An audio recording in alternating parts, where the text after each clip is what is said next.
0412 hours.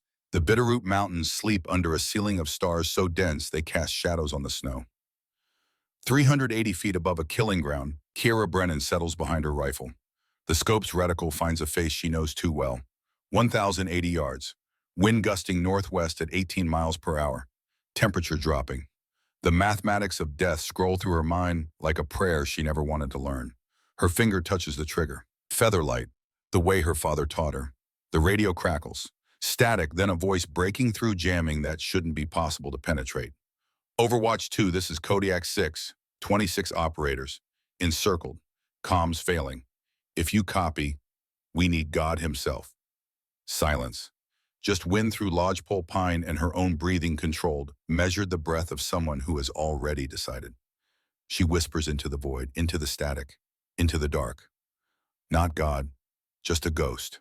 The rifle speaks. One word, definitive. Cut to black. 68 hours earlier, Fort Harrison, Montana.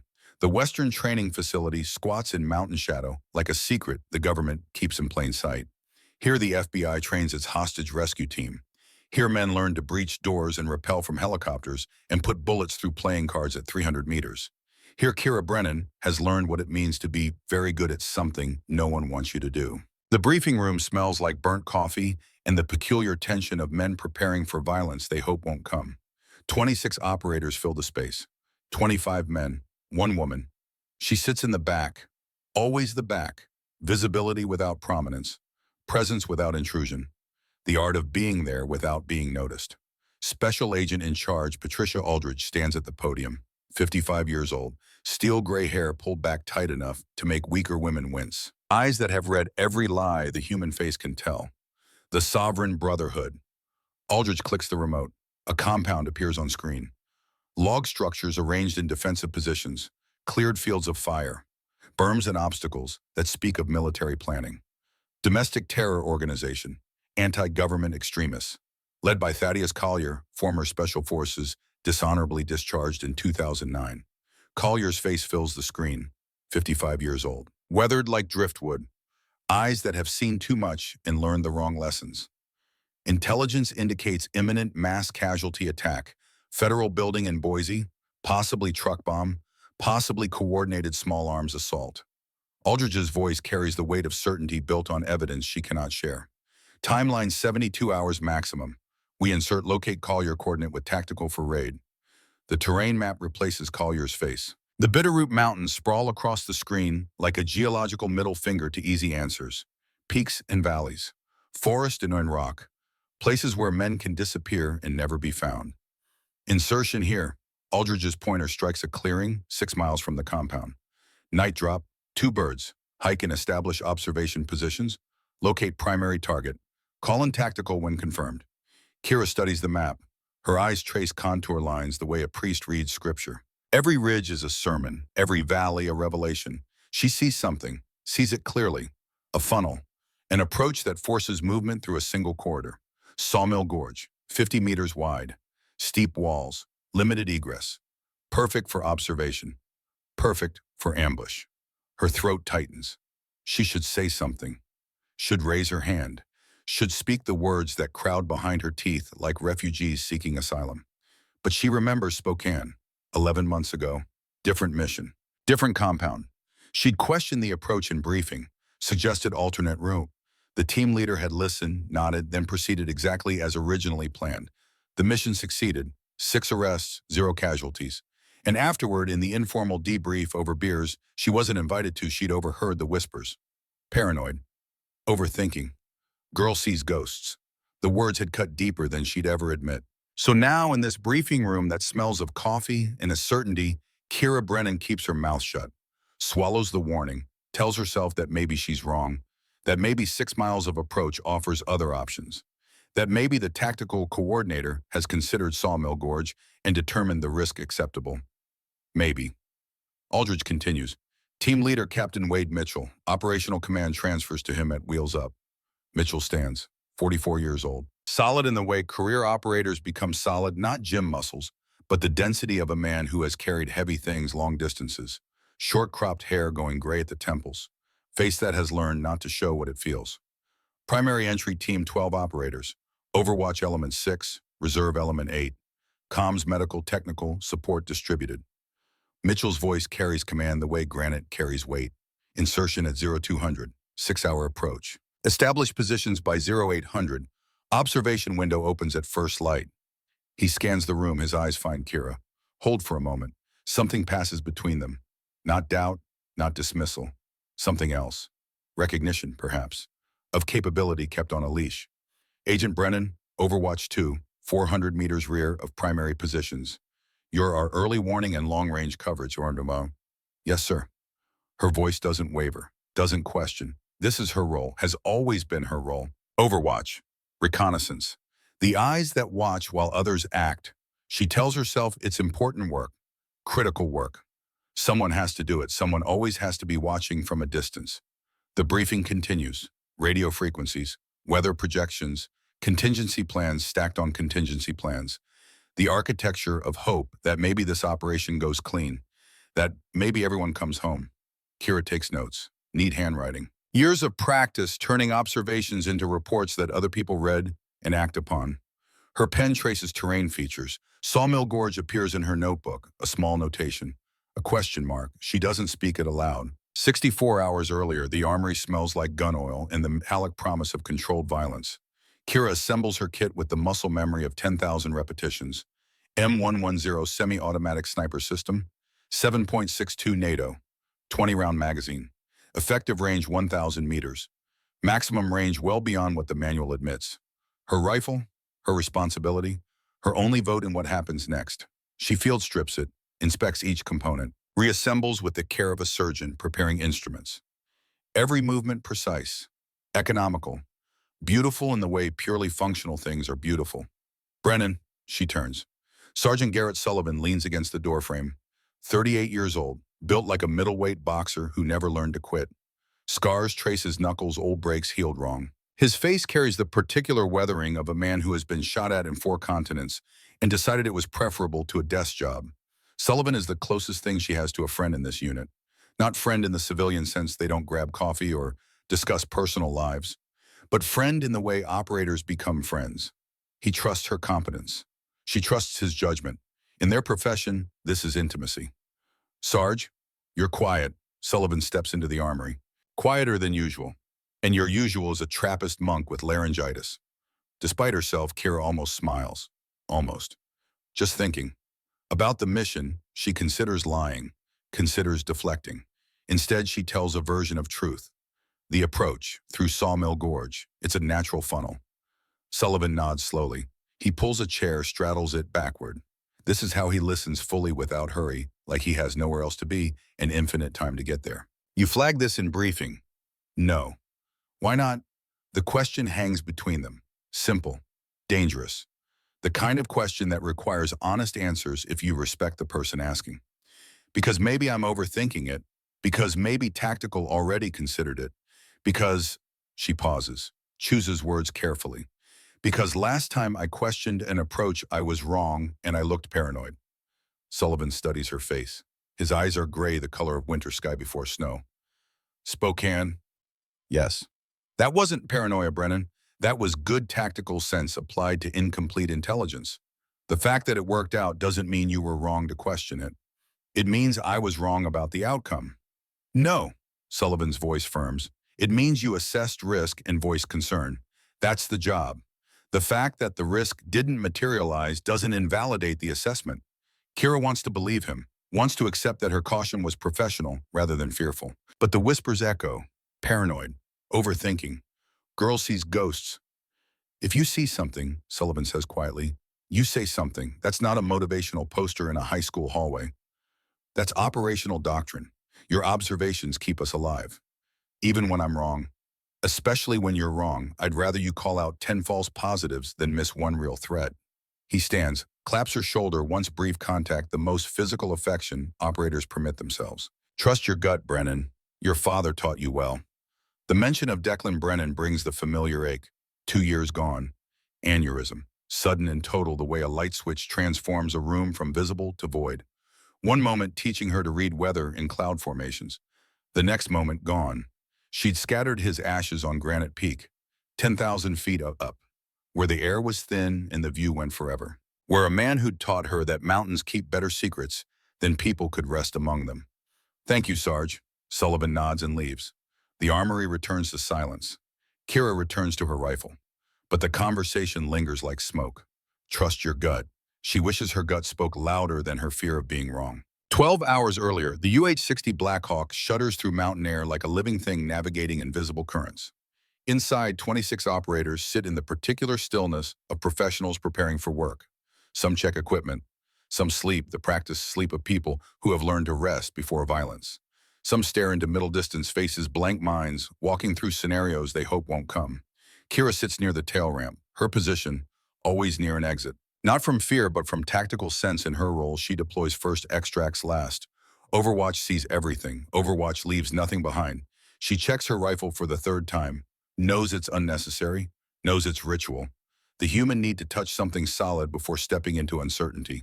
Across from her sits Agent Brennan Thatcher, 32 years old, face still carrying youth despite 6 years in HRT. Wedding ring catches cabin light, titanium scratch from fieldwork. He'd shown her photos 2 weeks ago. His wife, 7 months pregnant. They'd picked names. Boy James, girl Sarah. Thatcher catches her looking, grins. You think it's a boy or a girl? She doesn't know how to answer questions like this. Doesn't know the protocol for small talk about lives that continue beyond operations. But Thatcher is kind, and kindness deserves effort. What does your wife think? Girl, she's convinced. Says she can tell by how she's carrying. His grin widens. My mom says boy, so statistically I'm screwed either way. Sounds like you win either way. Yeah, his expression softens. Yeah, I do. Beside Thatcher sits Agent Hollis Drummond, 29 years old, youngest operator on the team, eager in the way young men are eager when they haven't yet learned how eagerness can get you killed. He'd sought Kira out after the briefing, asked about her father, said he'd read Declan Brennan's after-action reports from Ranger operations, said they were required reading for anyone serious about mountain warfare. The hero worship had been uncomfortable, still is, but Drummond means well, and meaning well counts for something. Captain Mitchell moves through the cabin, checking operators. A word here, a nod there. When he reaches Kira, he crouches, brief conversation at eye level rather than standing above. Brennan, your position gives you best visibility on approach. If you see anything off, you call it immediately. Yes, sir. I mean it. Mitchell's voice drops below the rotor noise. Only she can hear. I've read your file. Your assessments are solid. Don't second-guess yourself out there. Something in her chest loosens. Permission. Validation. The thing she didn't know she needed. Understood, sir. He nods and moves on, but the words remain. Don't second-guess yourself. She wishes it were that simple. The crew chief signals. 2 minutes. Operators stand. Check gear one final time. The cabin fills with the clicking of buckles, the scrape of magazines seated in rifles, the whispered prayers men say when they think no one hears. Kira stands, adjusts her pack. 70 pounds, water, ammunition, equipment. The weight feels good, feels real. Reminds her that this is happening, that in 2 minutes she steps into darkness and begins a 6-hour movement toward something her gut screams is wrong. Trust your gut, Sullivan had said. But her gut has been wrong before. The Blackhawk descends. The crew chief opens the side door. Mountain air rushes in, cold, pine-scented, carrying the particular silence of 3 a.m. in wilderness. The kind of silence that makes city people nervous and mountain people calm. Kira breathes it deep, lets it fill her lungs. Center her. The helicopter touches down.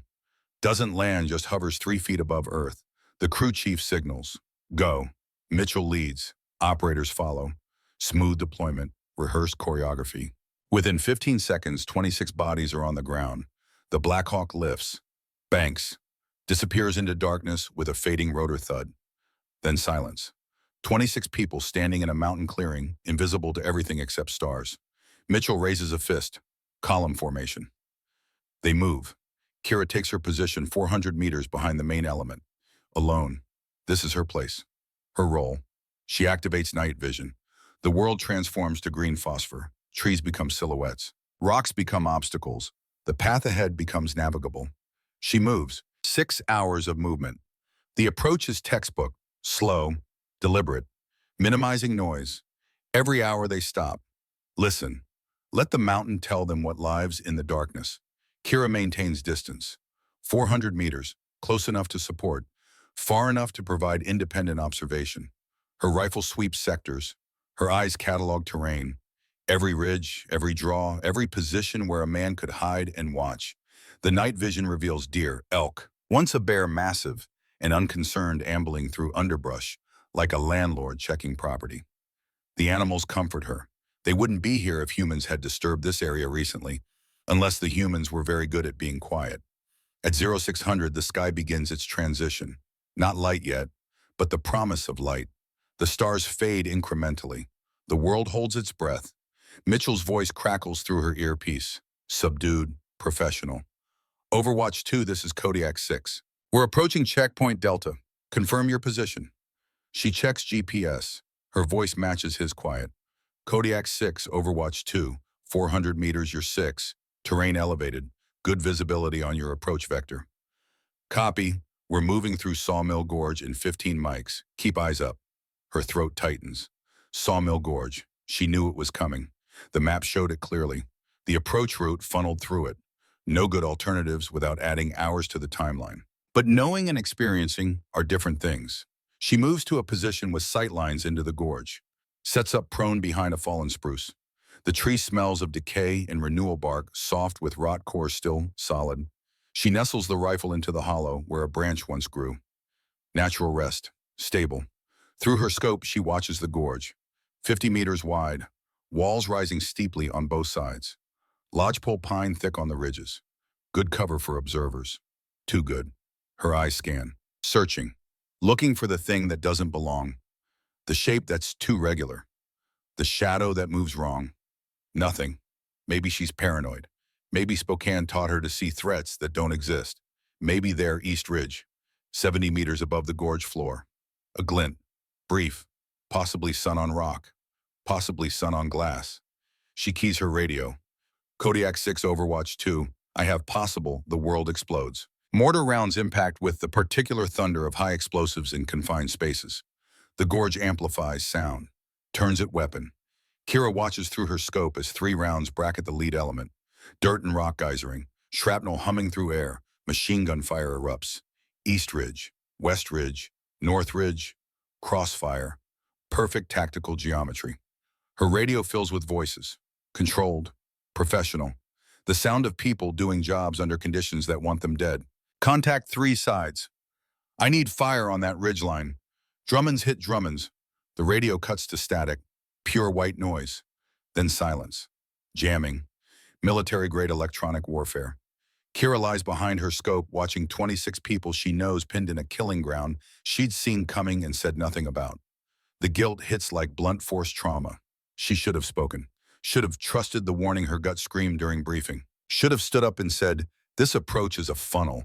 This gorge is a kill box. We need an alternate route. Should have. Didn't. And now people are dying. Through her scope, she watches Sergeant Sullivan drag someone to cover. Watches muzzle flashes from positions she'd been trained to identify. Watches the tactical situation deteriorate in real time. She tries her radio. Kodiak 6, this is Overwatch 2. Do you copy? Static.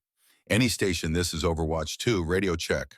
Static. She's alone, 400 meters from a slaughter, with a rifle and 14 rounds in the certain knowledge that if she does nothing, 26 people die. Her hands shake. Adrenaline, fear, guilt. Her father's voice. Memory. Not ghost, not hallucination. Just the echo of 1,000 conversations in mountains just like these. When protocol kills people, trust your gut. She looks at the terrain, studies it the way he taught her, reads the story written in stone and tree. There, Sentinel Ridge, 380 feet of vertical granite, east side of the gorge. Military terrain analysis rates it non-traversable. 70-degree slope, unstable rock. Impossible. Except she's climbed Granite Peak, has followed her father up frozen waterfalls and ice-glazed cliff faces, has learned that impossible is a word people use for things they haven't figured out yet. If she can reach the summit of Sentinel Ridge, she'll have clear sight lines into the entire gorge. Every enemy position, every machine gun nest, every mortar team. If she can reach it, the odds are bad. 70% slope, loose rock, darkness fading but not gone. No climbing gear beyond basics, no backup. If she falls, she dies alone and no one will know she tried. But if she doesn't try, everyone dies together.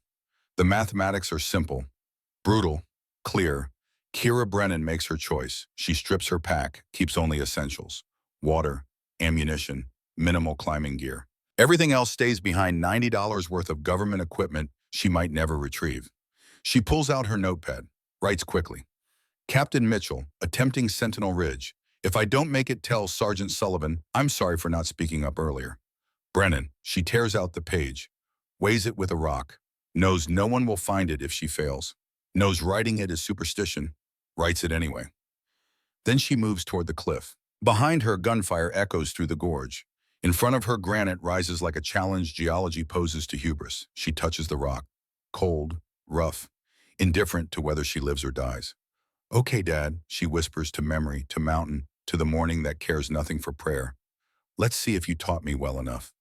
She begins to climb. The first handhold crumbles under her fingers like stale bread. Kira jerks her hand back. Instinct. Watches fragments of granite tumble down the cliff face.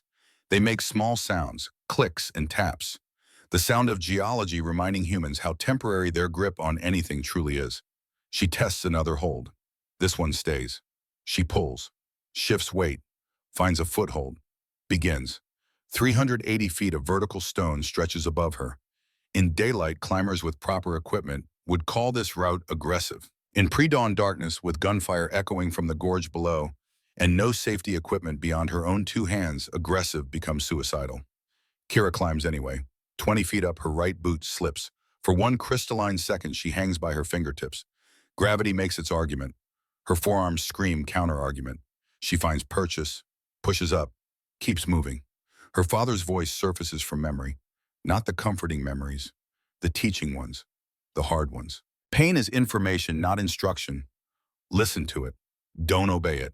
Declan Brennan had said that on a frozen waterfall outside Stillwater when she was 12. She'd been crying, hands numb from cold, convinced she couldn't continue. He'd waited, patient as geology, until she'd stopped crying and started climbing again. The lesson had seemed cruel then, seems essential now. 50 feet. The rock face angles slightly, not enough to rest, just enough to make the next section visible.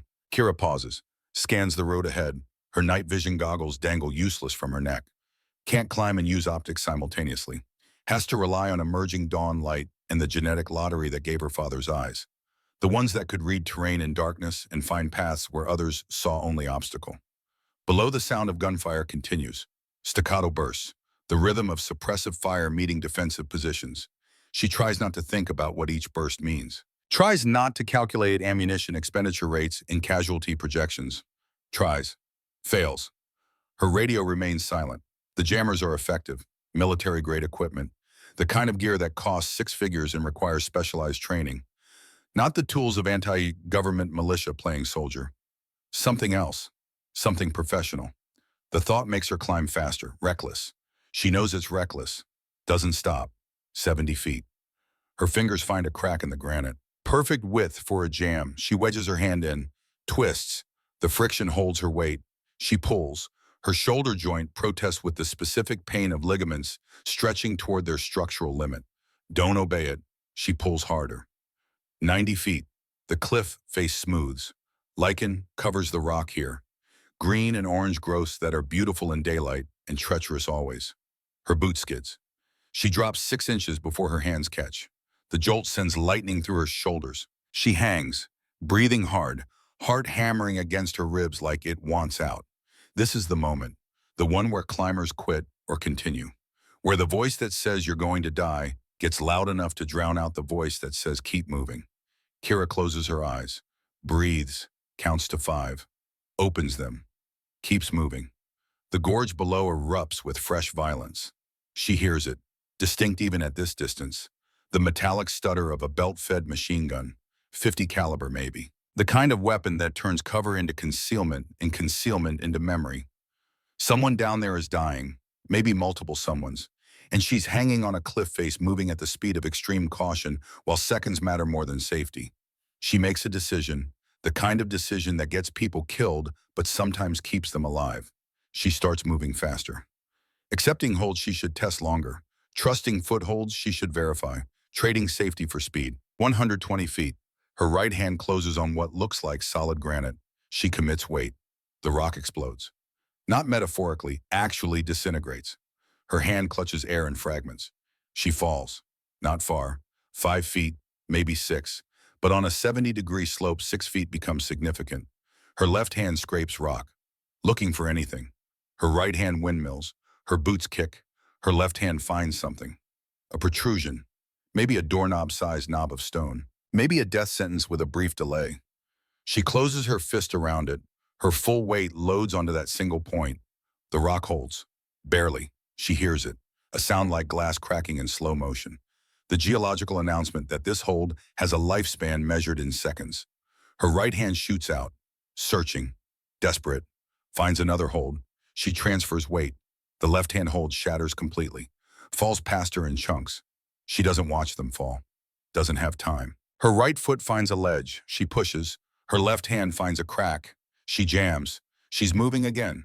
Doesn't stop. Can't stop. Because stopping means thinking, and thinking means understanding how close she just came. 140 feet. A natural shelf, 18 inches deep. Enough to stand on, and Kira pulls herself onto it. Collapses. Lies there breathing like she's just learned how. Her hands shake. Adrenaline. Fear. The body's honest response to near death. She watches them shake. Disconnected, like they belong to someone else. Time becomes elastic. She could be here for seconds or minutes. Has no way to measure. Her watch is somewhere below her field of vision, and checking it seems impossible. The sky lightens. Dawn coming. The stars fade like audience members leaving a show that's gone on too long. Soon the darkness that's been her ally becomes irrelevant. Below, a sound cuts through the gunfire. Different. Distinct. The unmistakable crump of a mortar round impacting. Then screaming. Kira's body moves before her mind catches up. She's on her feet, hands finding holds. Moving up, the fear that paralyzed her transforms into fuel. Someone down there is screaming, someone whose name she knows, whose family she's met, whose dreams extend beyond this gorge. 160 feet, the granite transitions, becomes something else. Metamorphic rock, schist maybe, different structure, different reliability. She adjusts her technique, reads the stone, moves accordingly. 180 feet. She reaches for a hold. Her hand closes on it. Pulls. The entire section of wall gives way. Not a single rock. A whole section. 20 pounds of stone that was solid yesterday and isn't today. Kira falls backward. Time does what it always does in moments like these. Stretches. Becomes thick. She has time to think complete thoughts. To observe the sky rotating. To notice the particular quality of light at dawn. To understand with perfect clarity that she is falling and will soon stop falling, and the stop will be permanent. Her right hand shoots out. Pure reflex. No conscious thought. Fingers close on something. A ridge. A lip. Something that isn't falling. Her body weight loads onto it. Her arm feels like it's being removed from her shoulder. The socket screams. She screams with it. But her fingers hold. She hangs. One hand. Legs kicking in space. The void below her is 180 feet of nothing, followed by something very solid and very final. Her left hand searches, clawing at rock, finding nothing, finding nothing, finding there. A crack, thin, maybe wide enough for 3 fingers. She wedges them in, twists. The friction is minimal, but it's something.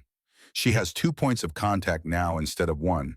Her right foot finds a nubbin of stone, barely qualifies as a foothold. More like a geological suggestion. She places her boot toe on it, tests. It holds. 3 points of contact. The climber's trinity, enough to shift weight, enough to move. She pulls, pushes.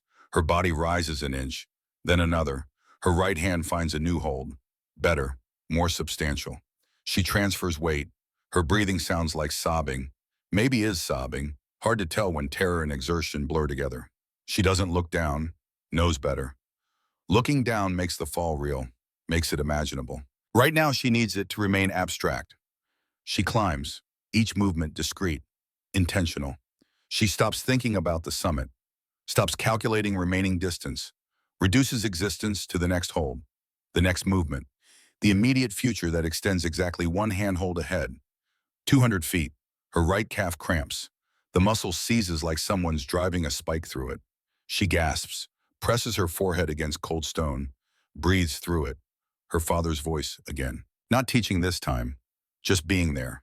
The memory of his presence, the certainty that he'd climbed through worse and survived. The cramp releases. She moves. 220 feet. The angle eases. Slightly. The cliff face here approaches merely vertical rather than actively malevolent. She makes better time. Her confidence returns. Small increments. Measured. 240 feet. She hears something. Distinct from gunfire. Different frequency. Her radio. Not words. Just static. But static that pulses. Rhythmic. Someone's keying a transmitter. Breaking through the jamming. Barely. Insufficient for voice communication but enough to transmit presence. Someone down there knows she's here. Is trying to reach her. The thought gives her strength she didn't know she had. 260 feet. A ledge. Narrow. She pulls onto it. Sits. Allows herself 30 seconds. Times them. 30 seconds to drink water. To let her forearms recover. To remember that she has a body and it has limits and she's approaching them. From this height, the gorge spreads below like a tactical map come to life. She sees it all. The team pinned in defensive positions. The enemy on surrounding ridges. The geometry of fire. The mathematics of casualties. She sees someone lying still. Too still. Can't identify who from this distance. Doesn't want to try. 30 seconds expire. She stands. Continues. 280 feet. She reaches for a hold and hears voices. Not memory. Not imagination. Actual voices. Close. Maybe 40 feet lateral. On the ridgeline. Enemy position. She freezes. Becomes stone herself. Doesn't breathe. Doesn't move. Becomes absolutely nothing. The voices continue. Male. American accents. Professional terminology. Not militia. Not even close. Alpha 3, do you copy? Copy Alpha 3. Position secure. No visual on shooters. Maintain overwatch. Ironside wants this clean. Ironside, a call sign, military, professional. Copy. What's the body count? 2 confirmed, maybe 3. Hard to tell with all the smoke. 2, maybe 3. People she knows, dead, while she hangs on a cliff face like a spider on a windshield. The guilt threatens to overwhelm. She pushes it down, breathes, forces focus. Guilt later. Climb now. The voices fade, moving away, conducting their patrol. Their professional military, thoroughly competent patrol. Kira continues climbing. But something has shifted. These aren't anti-government extremists playing tactical. These are soldiers, former soldiers maybe, contractors, mercenaries, people who know what they're doing, people who set a perfect ambush because they had professional training to draw from. The thought should terrify her, does terrify her, but it also clarifies. She's not climbing to help FBI agents fight militia. She's climbing to help FBI agents fight professionals. The math just got worse. 300 feet. Her hands are bleeding now. She notices it distantly. The gloves are shredded. Granite has found skin. Blood makes hold slippery. She wipes her hands on her pants. Keeps moving. 320 feet. The sky brightens enough that she can see without straining. Dawn proper. The stars are gone. The world reveals itself in shades of gray, becoming color. She can see the summit now, 60 feet above. Might as well be 600. Her arms shake with exhaustion. Her shoulders feel like someone's been working them over with a bat. Her legs cramp and release and cramp again in irregular rhythm. She climbs. 340 feet. A sound cuts through everything. Her radio, actual words. Broken, barely intelligible, but words. Water, Annie, copy. Dying here. Sullivan's voice. She knows it, would know it in a crowd of thousands. The voice that told her to trust her gut. The voice that represents the closest thing to friendship she has in this unit. She can't respond. Her radio is received only when the jamming is this heavy. But hearing him steadies her, reminds her why she's doing this. 360 feet. The rock face crumbles under her right foot. She shifts weight fast, finds new purchase.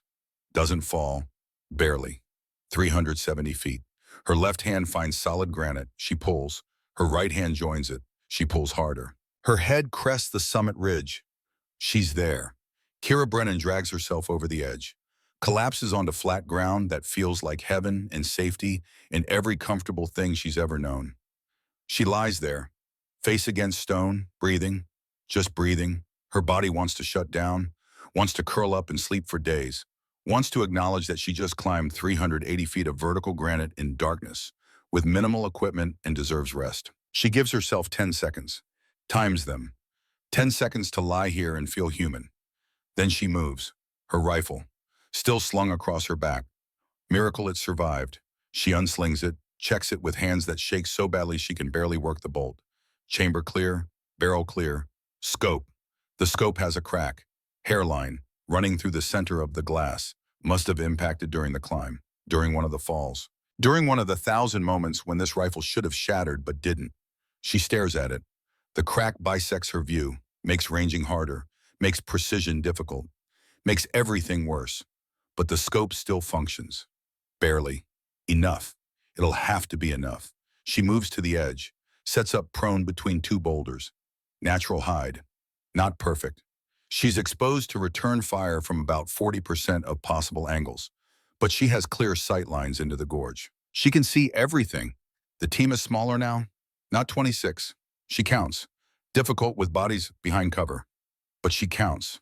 24 maybe. Two definitely not moving. She tries not to identify them. Fails. One is too big to be anyone but number focus. Identify targets, not casualties. She scans enemy positions, counts them, marks them mentally.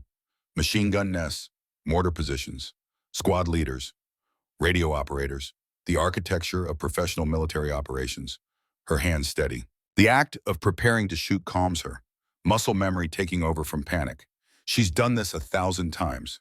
Range, training, deployments, the ritual of setting up the shot, range card, wind flags, distance estimation. She does it all. Precise, methodical. Target 1 materializes in her scope. Enemy sniper, East Ridge, 820 yards. She can see him clearly. Prone, professional position, currently engaging the gorge below, currently killing her people. She settles in, controls breathing, finds the space between heartbeats, places the crosshairs. The crack in the scope cuts through his center mass, makes the sight picture wrong, off. She compensates, adjusts. Her finger finds the trigger. Press. The rifle speaks. Through the cracked scope she watches. The bullet impacts 6 inches left of target. The sniper doesn't fall, doesn't even flinch, just shifts position slightly. Professional response to near miss. She missed. First shot. The one that announces your presence. The one that tells everyone where you are and what you can do. She missed. The enemy sniper returns fire, reads her position from muzzle signature. She sees the flash, hears the crack, feels the impact as his round strikes rock 2 feet from her head. Fragments pepper her face. Sting. Draw blood. He's good. Very good. Adjusted for her position in seconds. Put a round close enough to make her reconsider her life choices. She doesn't move. Doesn't flinch. Chambers another round. The bolt action smooth despite shaking hands. Her radio crackles. Sullivan's voice. Clearer now. She's higher. Line of sight through some gap in the jamming. Stillwater, that you saw Tracer? She keys her radio. Hopes the transmission breaks through. Sullivan, I'm on Sentinel Ridge. Static. Then no, knew you'd something crazy. Breathe like your old man taught. The words are broken, fragmentary, but they land. Sullivan knows she's here. Sullivan believes she can do this. She breathes, resets, finds the sniper again. He's relocated, smart. Not where she last saw him, but she reads terrain, predicts, finds him settling into new position. Range, wind, the crack in her scope that bisects everything. She compensates, adjusts, places the crosshairs high and right to account for the crack. Press. The rifle speaks again. This time the sniper drops. Clean. Definitive. Gone. Kira exhales. Chambers another round. One down, she whispers. To herself, to her father's memory, to the mountain that doesn't care. For Thatcher. Because she knows now. Knows who the body was? The big one. Brennan Thatcher, 32 years old, wife 7 months pregnant. Baby names picked out, James or Sarah. Never going to meet either one. The knowledge should paralyze her, should make her weep, should do something other than harden her into something sharp and focused. It doesn't. She moves to target 2. Squad leader. West Ridge, gesturing, coordinating, making tactical decisions that keep her people pinned and dying. 920 yards. Long shot. Wind gusting. Cracked scope. She does the math, makes the adjustments, finds the space between heartbeats. Press. The squad leader falls. She chambers another round. Moves to target 3. Machine gun crew. 2 men. Assistant feeding ammunition. Gunner traversing fire across the gorge. Professional. Efficient. Deadly. 790 yards. Easier shot. No elevation complications. Just wind in the crack bisecting her world. She targets the gunner. Press. He slumps. The assistant gunner reaches for the weapon. She chambers. Press. He falls across the gun. 4 down. The enemy is adjusting now. She can see it. Movement patterns changing. People looking around, trying to locate her. Shouted commands echoing across the valley. Confusion replacing confidence. Good. She shifts position. Moves 3 meters left. Changes her angle. Uses the boulders to create different shooting ports. They can't pin her down if they can't predict where she'll fire from. Target 5. RPG team. Setting up to engage something in the gorge. Maybe a vehicle position. Maybe a concentration of personnel. Doesn't matter. They die before they can fire. Press. The RPG gunner drops. His loader grabs the weapon. Press. The loader follows. 6 down. Her rifle barrel is warming. She can feel it. Not hot yet, but getting there. Another 20 rounds and she'll need to let it cool. Doesn't have 20 rounds. Doesn't have time. She keeps firing. Targets 7 through 12 die in rapid succession. Radio operators, squad leaders, anyone coordinating the assault, anyone making tactical decisions. She reads the battlefield like her father taught her, identifies force multipliers, eliminates them. The enemy assault on the gorge loses cohesion. Confusion spreads. Some fighters break. Run. She lets them go, focuses on the ones who stay, the professionals, the ones who are rallying, trying to regain control. Below, she sees her team adjusting, using the pressure release, redistributing ammunition, repositioning wounded. They're professionals too. They recognize opportunity when someone gifts it to them. Her radio crackles. Mitchell's voice. Clear, strong. Overwatch 2 Kodiak 6. Don't know how you got up there, Brennan, but God bless you. Keep firing. She doesn't respond. Doesn't need to. Just chambers another round and finds target 13. The battle has shifted. No longer a slaughter. Now a fight. And fights can be won. Kira Brennan settles behind her rifle. Her hands have stopped shaking. Her breathing is controlled. The crack in her scope is just another variable to account for. She does what she was trained to do. What her father taught her to do. What 26 people below her need her to do. She shoots. 18 dead changes a battlefield. Kira has fired 32 rounds across 20 minutes of sustained fire.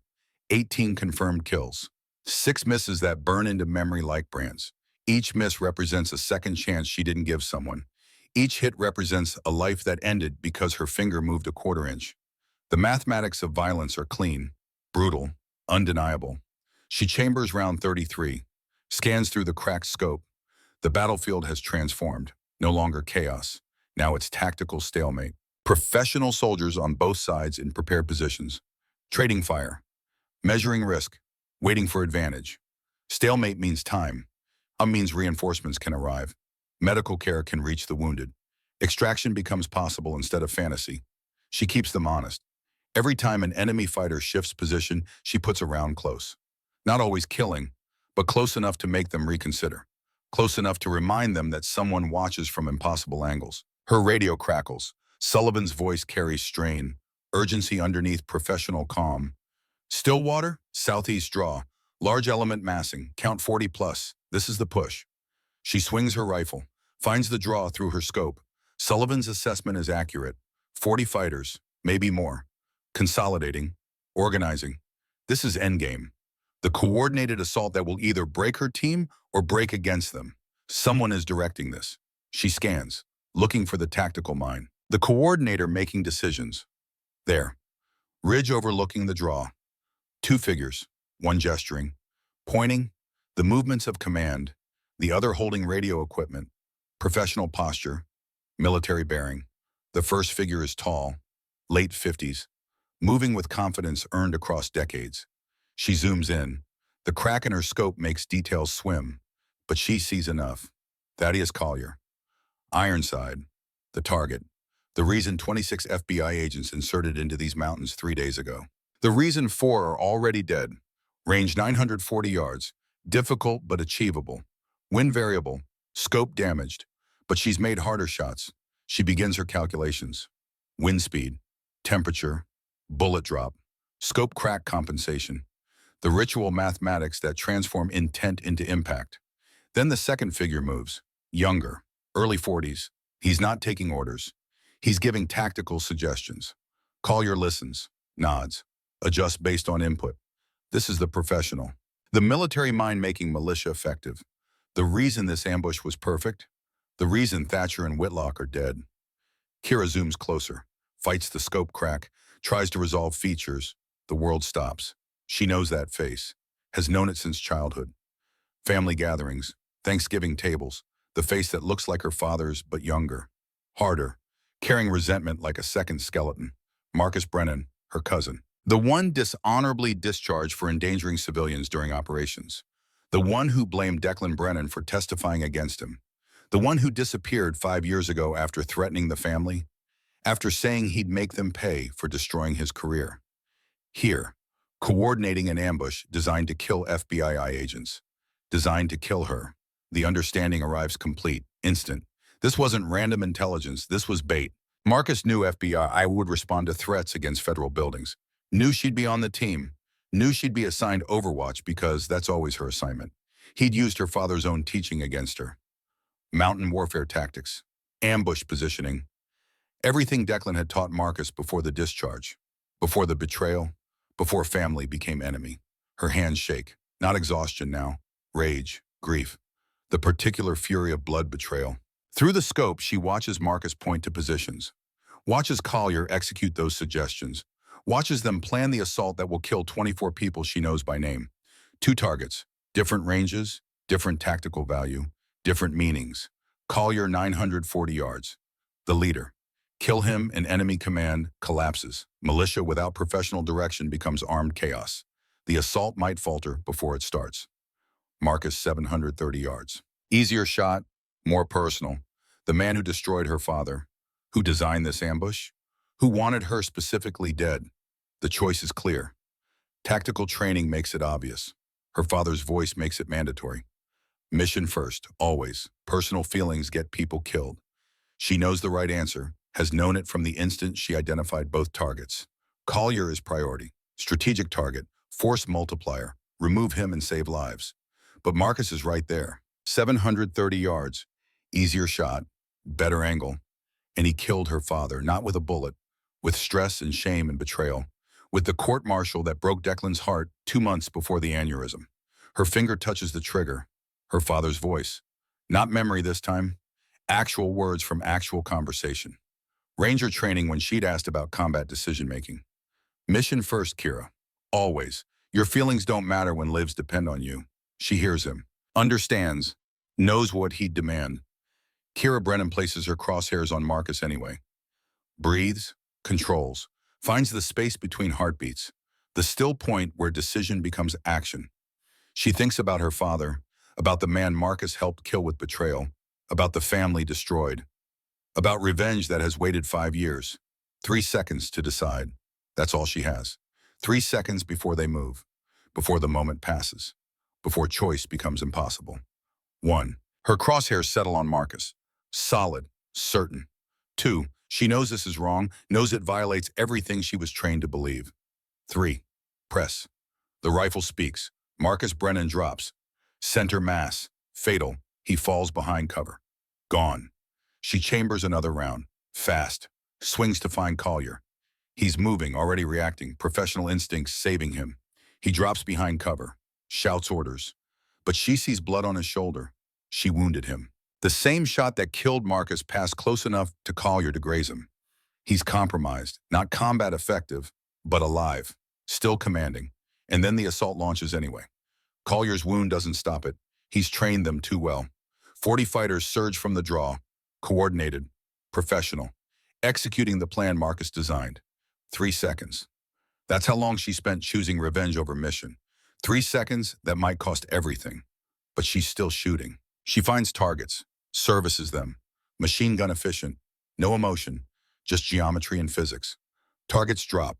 The assault wave takes casualties, but they keep coming. Professional soldiers don't break easily. Through her scope, she sees her team engaging, sees Sullivan coordinating fire, sees Mitchell directing, sees Agent Hollis Drummond limping between positions. He's wounded. She saw Sullivan treating his leg earlier. Tourniquet, field dressing. Drummond shouldn't be moving, but he is anyway because that's what operators do. Then she sees the enemy sniper. East Ridge, the professional she engaged earlier, the one who traded shots with her. He's repositioned, lining up for a shot, targeting the gorge below. She has maybe 2 seconds before he fires, 2 seconds to decide. Finish Collier, he's wounded, exposed. Kill him now and enemy command collapses mid-assault. The fighters might break, might retreat. Strategic victory. Or kill the sniper. Immediate threat, unknown target, unknown consequence. Tactical response. Her training screams Collier. Finish the strategic target. Win the battle. Her instinct screams sniper. Save who you can save right now. She makes her choice. Targets the sniper. Press. He drops. Clean kill. Below, Collier rallies despite his wound. Shouts orders. The assault maintains coherence. The fighters execute because he's trained them to operate without him if necessary. And through her scope, she sees Drummond. He's trying to reach better cover. Limping, leg wound slowing him. The assault wave is closing. 30 seconds maybe before they're in grenade range. He needs to move faster. Can't. The enemy sniper she just killed had been targeting someone else. Someone to her left she couldn't see. But his partner 20 yards away adjusts, sees Drummond exposed, limping. Easy target. She swings her rifle. Too slow, too late. She sees the muzzle flash. Sees Drummond jerk. Center mass. Fatal placement. He falls. Doesn't move again. 29 years old. Youngest operator on the team. Gone. If she'd killed Collier instead of the first sniper, the assault might have faltered. The enemy might have hesitated. Drummond might have had those 30 seconds he needed to reach cover. Might have. 3 seconds of choice. 2 decisions. 1 permanent consequence. The knowledge hits like blunt force. She made the tactically correct decision in the moment. Neutralized an immediate threat, but the wrong strategic decision. Left Collier alive to rally his forces. And Drummond died in the window she created. Her fault. Her choice. Her dead. She forces focus. Pushes guilt down where it can wait. Right now, she has a rifle and enemies and a team that needs her functional, not paralyzed. She shoots. Targets appear. She kills them. Mechanical. Precise. Each round a small piece of atonement that will never be enough. The assault wave breaks, not because of anything she does, because eventually even professionals recognize losing positions. They fall back. Regroup. The gorge returns to stalemate, but Drummond is still dead. The math doesn't change. Her radio erupts. Multiple voices, overlapping. The jamming is degrading. Enemy positions eliminated means fewer active jammers. Kodiak 6, this is Raven 1. Inbound your position. ETA 3 minutes. Helicopters. Finally, the reinforcements Mitchell called when the ambush started. Hours late, but coming. Raven 1, Kodiak 6. Gorge is hot. Multiple wounded. We need immediate extract. Copy. Coming in, guns up. Kira scans for helicopter threats. Finds them immediately. RPG teams, 2 of them, East and North Ridges, setting up. Professional patience. They'll wait until the helicopters commit. Then fire. Maximum effect. She has 4 rounds remaining. 2 teams. 2 shooters per team. Math that doesn't work. She targets East team first. Closer. More immediate. The gunner lining up his shot. Loader feeding the rocket. Professional choreography that ends in helicopter wreckage. Press. The gunner drops. The loader grabs the weapon. She chambers. Press. He falls. 2 rounds left. 1 team remaining. 1 helicopter carrying 24 lives. She swings to North team. They've watched their counterparts die. They're adjusting, moving to cover, learning. She finds the gunner, partially exposed. Press. He jerks, hit, but not down. The loader drags him to cover. 1 round left. The team is wounded but operational, and helicopters are inbound. The Blackhawks thunder into the valley, 2 of them. Door gunners already firing. Tracers arc like prayers written in light. The sound drowns everything.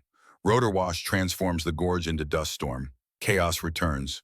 The North RPG team fires. Kira sees rocket exhaust, sees the weapon buck. Sees the missile track.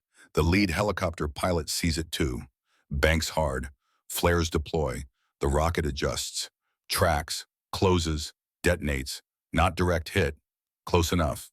Shrapnel peppers the tail section. The helicopter yaws, wobbles. The pilot fights controls. Stays airborne. Barely. The loader is reloading. We'll fire again in seconds. We'll succeed this time. We'll kill everyone aboard. One round, one shot. Range 810 yards. Wind gusting. Moving target. Cracked scope.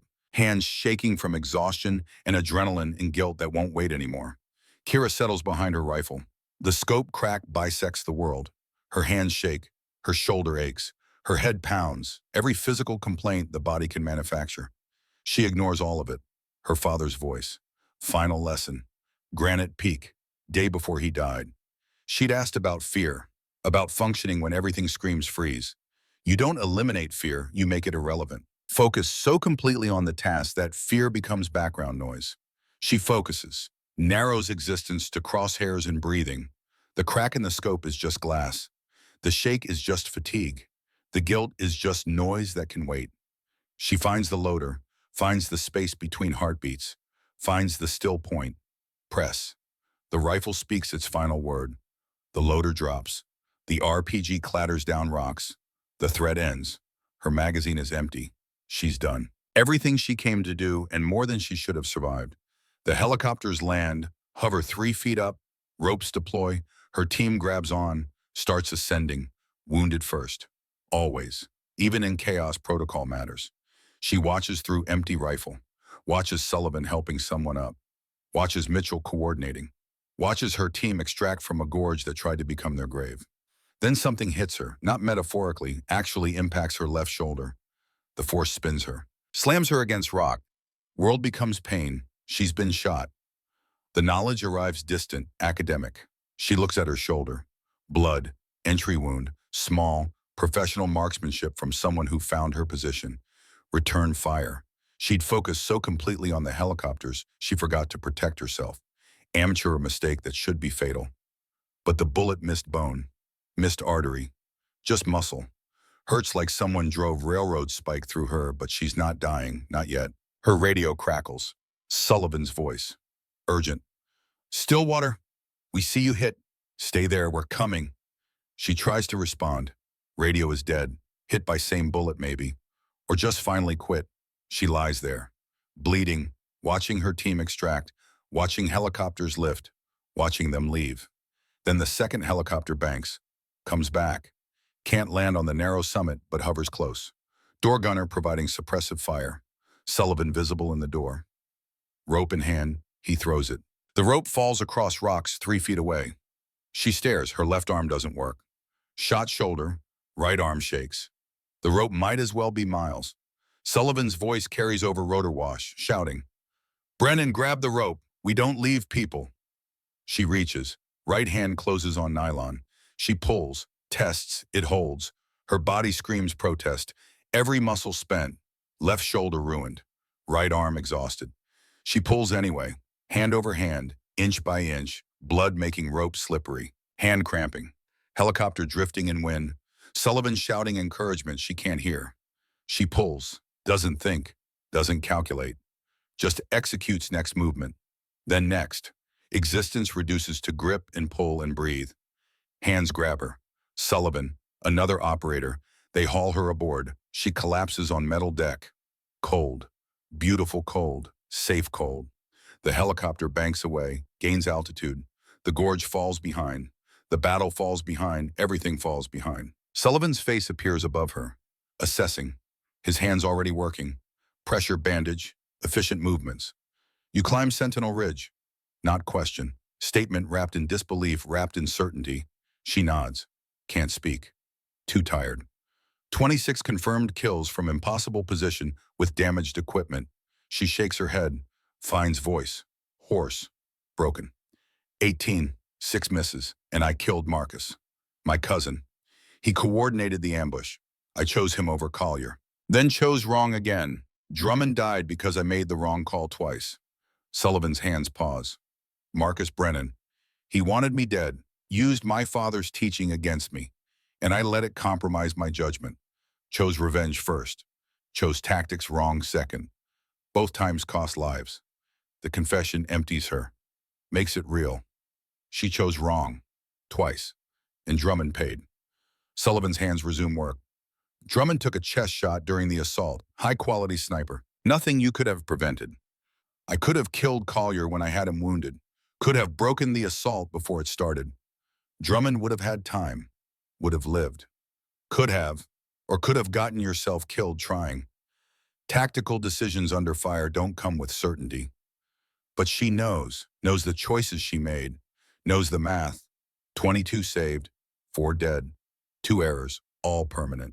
The helicopter races toward base, toward safety, toward aftermath. 4 days later, Kira sits in briefing room, left arm in sling, shoulder healing. Doctors say 6 weeks to full recovery. She doesn't tell them some wounds don't heal on schedules. S-Ace Patricia Aldridge sits across from her, Captain Mitchell beside her, Sergeant Sullivan as witness. After action review, official accounting, Aldridge's face is professionally neutral, the face of someone who has read reports, who knows body count, who understands tactical situations. Agent Brennan, your intervention prevented catastrophic casualties. Captain Mitchell's assessment indicates you were a decisive factor in team survival. Kira waits. However, Aldridge's tone doesn't change. You violated protocol, conducted unauthorized movement, made tactical decisions without consultation. Yes, ma'am. You also disclosed during medical debrief that you engaged family member, Marcus Brennan, your cousin, that you made what you characterize as tactical errors. First, choosing to engage Marcus instead of primary target Collier. Second, choosing to neutralize an enemy sniper instead of finishing wounded Collier. Kira meets her eyes, doesn't flinch. Yes, ma'am. Agent Drummond died during the assault that followed my second error. If I'd eliminated Collier when he was wounded and exposed, the assault might have faltered before starting. Drummond might have had time to reach cover. Might have lived. Mitchell shifts. Brennan, you can't know, she cuts him off, gentle but firm. Sir, respectfully, I made wrong calls. Emotion first, then tactical miscalculation. Agent Drummond is dead. Agent Thatcher. Agent Whitlock. Agent Moss. 4 families received flags because I made errors. Silence fills the room. Aldridge studies her. Long moment. The intelligence indicates this ambush specifically targeted you. Marcus Brennan had FBI operational knowledge, knew your assignment patterns, used his training to predict your response. Yes, ma'am, he used my father's teaching against me, and I let personal feelings compromise judgment. You also climbed objectively impossible route, engaged superior force, achieved 18 confirmed kills under conditions that would break most operators, saved 22 lives. 22 lived, ma'am, 4 died. Both numbers matter, I carry both. Aldridge sets down pen, folds hands. Agent Brennan, I'm recommending you for primary HRT sniper assignment, acknowledgement of capability under extreme conditions. Kira doesn't react, just sits. With respect, ma'am, I request time, personal leave. I killed family. 4 teammates died. I need to process before accepting responsibility. Mitchell looks surprised. Sullivan looks understanding. Aldridge nods. Granted, 30 days. Use it well. She pauses. For what it's worth, you saved 22 lives. Don't lose that in guilt. Won't forget either number, ma'am. 22 and 4, both permanent. The debriefing ends. Kira stands, salutes, leaves. Outside, Sullivan catches her. Kira, you're being too hard on yourself. Am I? Or am I being honest about cost? He has no answer. She doesn't expect one. 6 weeks later, Kira stands in front of 4 houses. Different states, same purpose. She visits each family, tells truth. Not sanitized, not heroic. Truth. Thatcher's widow, 8 months pregnant. Baby due next month. James or Sarah. Will never know their father. Kira tells her about the choice to shoot Marcus. About revenge mattering more than mission for 3 seconds. About Drummond's parents. They look old the way grief ages people. Their son was 29. Youngest. Eager. Hero worshipped her father.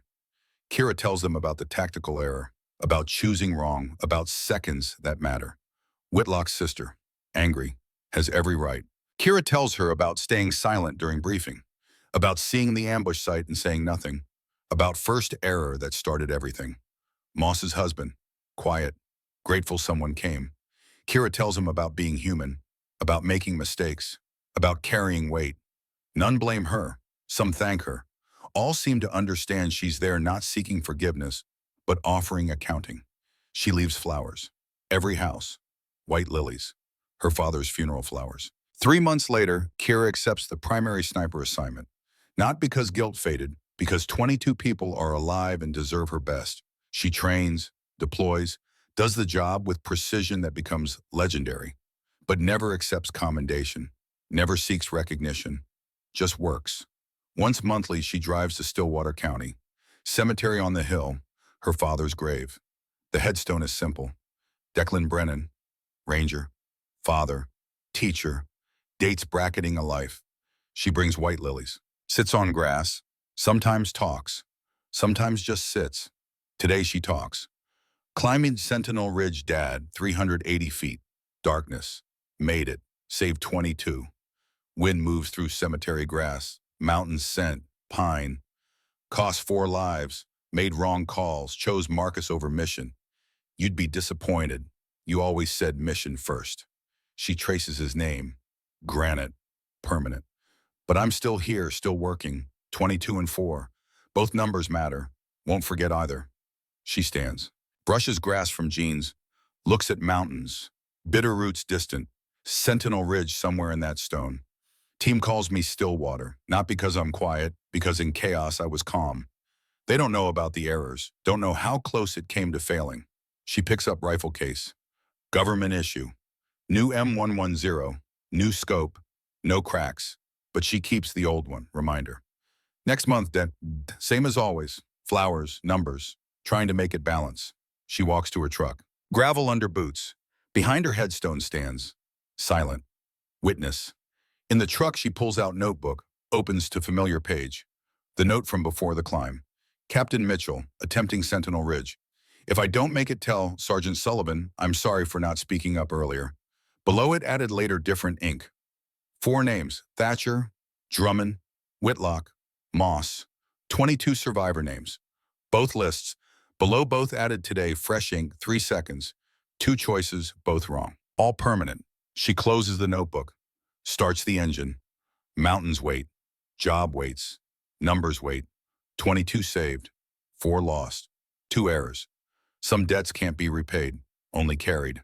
Some choices can't be unmade, only learned from. Some numbers don't balance, only exist. Kira Brennan drives toward whatever comes next. In the mirror, cemetery fades. Her father's grave. Mountains. The place where she learned that right choice and survivable choice aren't always the same. That sometimes you only learn which is which 3 seconds too late. That the difference between hero and failure is which numbers people choose to count. She carries both. Always will. 22 reasons to continue. 4 reasons to never forget cost. The road stretches ahead. Behind mountains hold secrets.